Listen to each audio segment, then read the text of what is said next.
Square say Mure Zimbabwe, welcome to our channel Zim Confessions and Deep Secrets. Kana karike kutanka kukuya paneno channel, please don't forget to subscribe. Kana uchingo baroka subscribe, don't forget to comment and share this video. Nas Mure Zimbabwe tapigirai nyeno wadza nyeno sirisa nyaya ye accident yaitika Kuwadzana apo panonzi pa magets along Harare Bulawayo Road apo pane kombi ya dumwa ne haulage truck Mure Zimbabwe. The kombi ngere Greater Harare Association of Commuter Operators irikunze ngachipa Kuwadzana 7 ichenda mu the Harare Central Business District.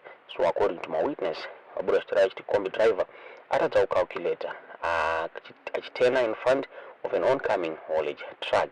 So zirikunze he was slow zvakonzesa kuti mota yake isvike ichirohwa nepadumbu. Mapassengers akatowewa panze nepama windows Mure Zimbabwe. Ndofunga pana mavideos ari circulate pa social media apo pakuonekwa mota dzichipfuura pane ma lifeless bodies ngari muroad Mure Zimbabwe ayabuditswa nepanze pekombi. Tatadza kusenderai mavideos aya nekuda kuma policies YouTube. These videos were very sensitive. My bodies anga akarara pasi Mure Zimbabwe. Zvinomira mushe zvokunzi kombi mamune vanhu 10 ende vari kunzi vese vafira pasport including the driver. The social media vachema vanhu pa social media shure makunge vaona these pictures ari kucirculate nemavideos ari kucirculate pa social media. One of my social media users anonzi Panashe buda achitaura achiti witnessed the accident around 5 a.m.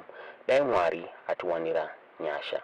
The other one buda achiti nai Mwari, kombi drivers must change their ways veduwe vanhu vapera nyaya yekuti go faster iyi.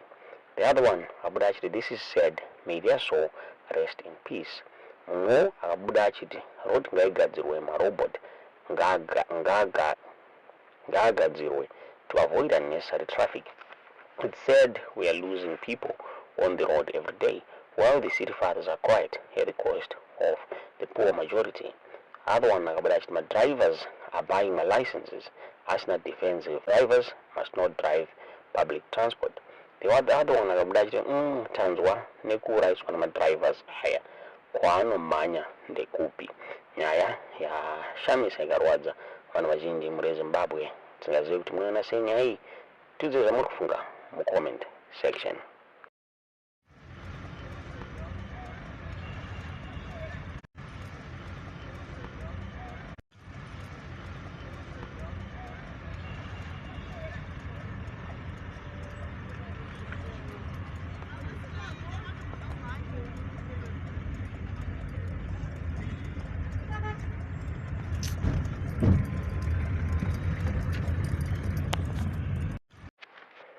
Police yabuditsa statement vachitaura pamusoro peaccident iyi. Vakabuda vachiti the Zimbabwe Republic Police confirms a fatal road traffic accident which occurred on the 31st of October 2024 at around 5:10 hours along Harare Bulawayo Road, Kuwadzana 7 turn-off at the traffic controlled intersection First Street and Bulawayo Road, Harare.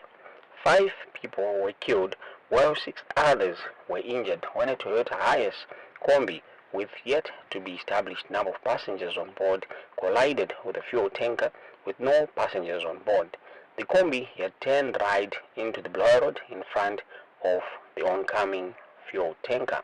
The bodies of the victims were taken to Salimu Gabe Hospital mortuary for post-mortem, whilst the injured are admitted at the same hospital. The 5 victims have not yet been identified by their next of kin. Meanwhile, 2 people were killed while 5 others were injured when a Toyota Land Cruiser veered off the road and overturned before landing on its wheels at the 225-kilometer peg along Harare Masungo Road on 30th October 2024 at around 15:30 hours. The bodies of the victims were taken to Mboma Hospital mortuary for post-mortem, while 4 of the injured victims were admitted at the same hospital. The other injured victim was referred to a hospital in Harare for further medical attention.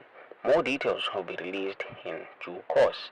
Ndozvakabuditswa nepolice vakataura ivo vachiti the ZRP urges motorists to abide by the country's road rules and regulations in order to curb road accidents. Above all, motorists are implored to avoid speeding in the country's roads. Ndo mabuditsiro akaita nyaya iyi ne-the ZRP mure Zimbabwe tinoti nyaya inorwadza, nyaya inosirisa yeupenyu hwevanhu varasikirwa. Zvakare neyemasoja yakaitika kumvuma yakashamisa vanhu vazhinji mure Zimbabwe.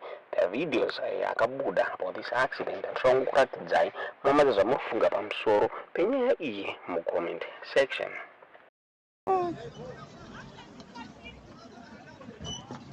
Shame.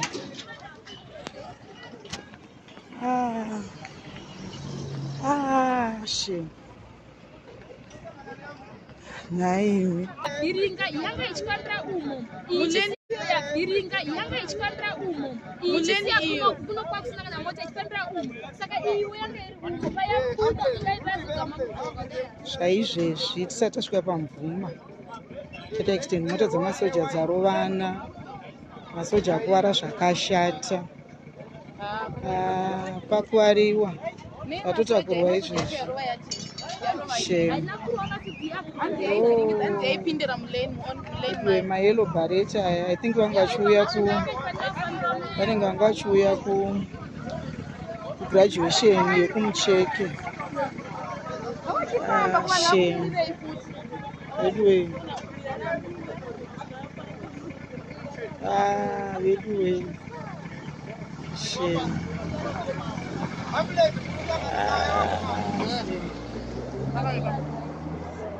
Shame. Ndofunga mangozvionera mega mure Zimbabwe nyaya inorwadza, nyaya inosiririsa. Tingokurudzira vatyairi kuti munguva ino kunaya nenguva yatasvika festive season vaonekwa vachityaira mota zvakanaka, especially on public transport, vaonekwa vachifamba navabereki zvakanaka, tichingoti Mwari dai vanyaradza hama dzevanhu vashaikirwa mure Zimbabwe, hama dzevanhu vashaika, uyezve tichingoti dai mweya yavo yozorora murugare.